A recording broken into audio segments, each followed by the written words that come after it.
All right, what is going on, guys? Welcome back to the channel here. As you probably saw in my last video here, with the Falcon Wild Peak AT3Ws I had for 60,000 miles, you probably saw those were off the F-150, off the truck. So we replaced them with something new here. As you saw from those reviews, those tires were fabulous. They're awesome. 60,000 miles, had them for a little bit over 4 years. But coming into winter here, I wanted something new after that amount of miles. So I moved on to try something else. That's kind of what I like doing, is trying new things for tires, specifically all terrains.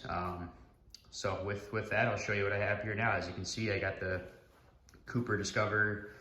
They are the AT3 XLTs actually, so it's their most aggressive of the lineup in the all-terrain series for the Discover AT3s actually. So and we'll talk through kind of why I chose these, comparing them kind of with my previous tire, the Wild Peaks, and kind of some key considerations I had when picking these tires. So let's start off with, I guess first and foremost, I was ideally looking for something, Cooper, American brand, so I was looking for something made in the USA. Ideally, I wouldn't say it's a total deal breaker, but it was something to definitely keep in mind as a priority, American made. Second of all was kind of a price, obviously price point. Tires are expensive, especially in these days with inflation and all that stuff. They had a really good deal, basically buy three, get the fourth free on these for a couple weeks actually on the Cooper AT3s here. So basically got a fourth tire free, and then another rebate, I believe, from Cooper as well for $100. So overall, the price was very, very good and kind of justified doing the upgrade here, or getting a different set of tires, I should say. So yeah, American made, price point. And then two big drawbacks I talked about with the Wild Peak, I should say. Not necessarily drawbacks, but just personal preference on what I was looking for in an next all-terrain tire was the overall weight of the tire. Weight's a big consideration, especially when you're buying oversized tires. So trying to keep those as light as possible, which affects your handling, your suspension travel or articulation, as well as your acceleration and braking. So I think the biggest thing is just the suspension articulation. That's huge. And probably even a little bit of miles per gallon or gas mileage. In theory, if you go with a lighter tire, that should only benefit you. So yeah, I wanted a lighter tire compared to the Wild Peak, which is heavier in its category for all terrains.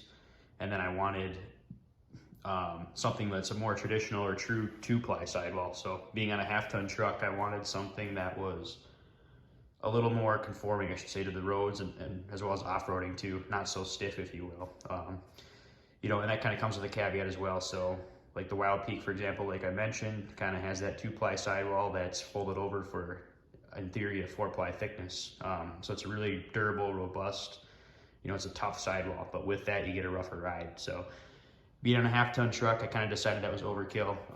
One thing to mention here too is you can see I still went with the 295/70/18, so that's the exact same size, load index, 10-ply rating as I had with the Wild Peaks. So very much apples to apples in terms of that. So comparing them very equally, I should say, in that aspect, the same size, load rating, etc.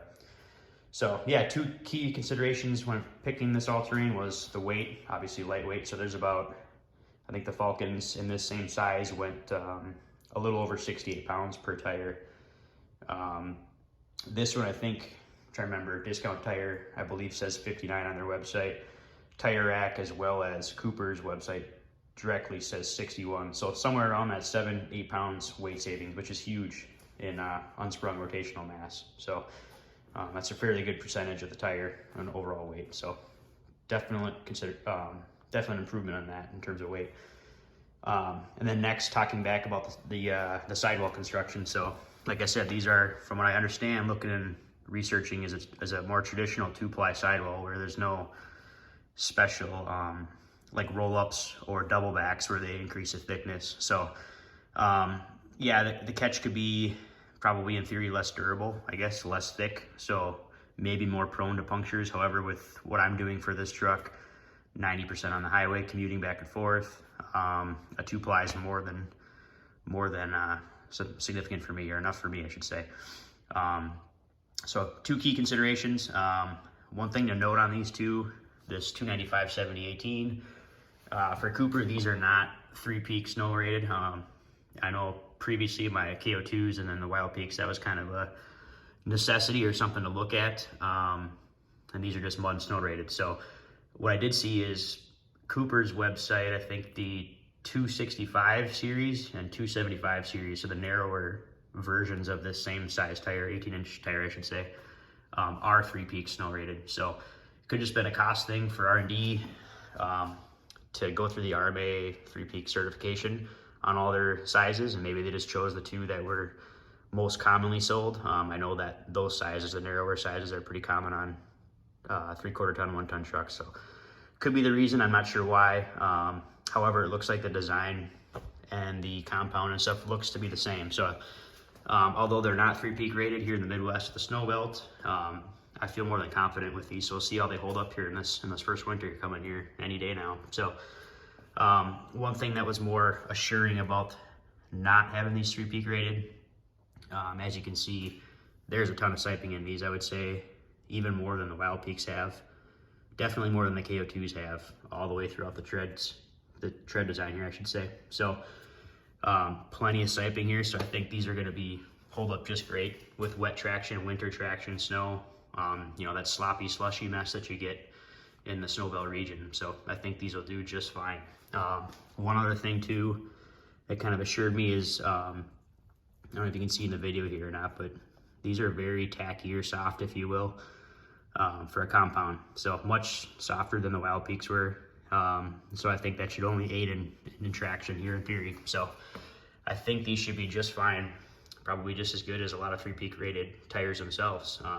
Well, I guess only time will tell with that. But so yeah, that's kind of what assured me to kind of not make it the #1 priority, I should say, is a 3-peak rating. Having that siping design as well as kind of that softer compound. So I suspect these will probably wear a little bit faster with the softer compound. It could just be maybe there's a higher silica base in here. I'm not sure about the actual compound, so I'm not going to speak to that, but I would suspect that these might wear a little bit quicker than the Wild Peaks per se in comparison. So just because it's a little bit softer compound. So yeah, so move on to just kind of some basics here. I'm not going to get too in depth on the tire yet. I've had these on for about 500 miles.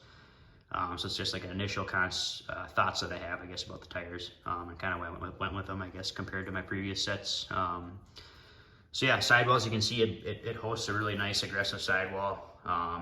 In my opinion, kind of just as aggressive as a lot of the other all-terrains. In fact, I remember the Wild Peaks did not have this offset shoulder lug design, which I think is huge, or a nice improvement that I've seen with these tires. So you can see they stagger the shoulder lugs here, and then they also do the little bump out ones here on the side as well. So where this helps specifically, at least for me, what I've experienced, the KO2s have the same thing as well as the Wild Peaks do not. Wild Peaks are more of a linear fashion here with a little bit of side biter stuff on the sidewall, but not staggered shoulder lugs like this. And where that benefits for me, what I've seen, you can see the truck's a little dirty now. So I was doing some service trail stuff, whatever, for hunting and so on. And there's a couple off-camber situations that I get into that are very slippery, even with just like a light rain or a light mud. So it's off-camber, kind of a side hill, if you will. There's a couple instances like that where these definitely shine. I did miss those on the Wild Peaks. As I said, my KO2s have those, or did have those, I should say. And those really help with those off-camber situations, especially when it's muddy or wet, even slick rocks, that kind of stuff. So it really kind of helps bite and hold your edge, so you're actually tracking straight as you're driving through those situations. The Wild Peaks, I did notice, would squirm out a little bit on the side, or slip out, I should say, in those situations. So I do remember on the KO2s, these were definitely beneficial for those situations. So one thing to keep in mind there is that. So how do they ride? Like I said, with the overall lighter weight, the more traditional 2-ply sidewall, instead of the double up or fold up designs as some of the other tires have, these things ride a lot more comfortable, especially on a half-ton tire. Same load range, like I said, same size. I'm running the same PSI, about 37, 38 PSI as I did with the Falcons. So these things ride a lot more comfortable on the road, especially potholes and like manhole covers, curb entrances, that kind of stuff. Railroad tracks, these things really, I guess they kind of soak it up a little bit more, if you will say. However, they're still a very stable tire, being a 10-ply tire. So you kind of get that happy medium there. So it was a perfect combination, and I suspected with that more traditional 2-ply sidewall, while still being an LT tire, would be a little bit more conforming or comfortable on the road. And so far, that's what I've been experiencing. So I'll keep you updated on that if I notice anything different on that, but I don't expect that to change. So yeah, very much more comfortable, I would say, on the highway, and even off-roading too. The little bit that I have done on 500 miles so far, mostly dirt roads and a couple hunting service trail type stuff. So they can kind of soak up the bumps a little bit better, is what I've noticed. So yeah, we talked about the shoulder lugs. We'll move on to, I'm not going to get into too in depth on the tread design, but you can kind of see they kind of surface on the wide channel voids on the outsides here, or the outside and inside, for water evacuation, snow, compaction, I believe too. They got these little zigzag channels that are in theory supposed to grab snow for snow on snow traction, which is good for winter traction. So we talked about the siping. These do come with 17 30-seconds tread depth in this size. So I think at 1/32 of an inch less than what the Wild Peaks came with. Those are 18 brand new. So good, nice deep tread lug still, which is good. And one thing too is these, you can see these little connecting blocks, if you will, between the tread blocks here. There's these little channel grooves here. So these are little extrusions, if you will, between each tread block. So I think that probably helps with a little bit of rigidity between the tread blocks, but Cooper claims, I think they call it whisper groove technology, I believe. And so it's supposed to kind of trap the noise in between the center treads here to kind of keep the noise down on the highway. So these things are super quiet. The Wild Peaks were quiet, I would say, overall, especially compared to my KO2s. The Wild Peaks were quiet. These are even quieter, super quiet. They almost remind me of a stock, just all season, like Goodyear Wrangler all season stock tire that these come with, that F-150s come with. That's how quiet these were. So, or I should say, they're very quiet. You can't even tell. A little bit of like a slight highway whisper noise, but other than that, super quiet, quieter than the Wild Peaks for sure. Which those are even considered quiet too. So if you're looking for quiet all-terrain that looks aggressive, I think this is a good fit here, a good option. So yeah, I kind of want to touch through that, my first take on these first impressions, kind of why my last video, I think I talked about why I was looking to get something different. The Wild Peaks are phenomenal tires. However, there's a couple drawbacks to them that I was looking to assess with my next set of tires. So, you know, all-terrains, they hold up. I should say they have high expectations. You know, they're kind of meant to be the jack of all trades, master of some or master of none, really. They're kind of meant to be literally an all-around tire. So some of them excel in certain areas, some of them don't in other areas, or they give in certain areas. So you just got to pick what's kind of what your needs are. So for me, like I said, 10% probably where I'm actually doing off-roading, you know, logging trails, service roads, ice fishing, gravel roads, that kind of stuff. Mostly commuting miles on the highway. So I wanted something just a little bit more comfortable, but still having that aggressive look. So that's why I settled with these ones. And again, American made.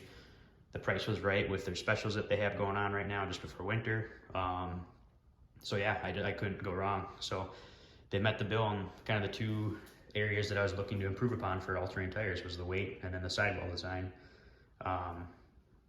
So yeah, I think they fit the bill for that. But yeah, initial impressions here, I'll do kind of like the last thing with the Wild Peak. I'll probably do every 10,000 miles or something like that. I'll give you guys an update on tread wear and kind of how they've been holding up for me. If you have any other questions about these tires or why I chose them or how they compare against the Wild Peaks I've had, I did have the KO2s previously. So if you have any questions on how those kind of compare against each other, just feel free to comment below or let me know, and I could be happy to answer those.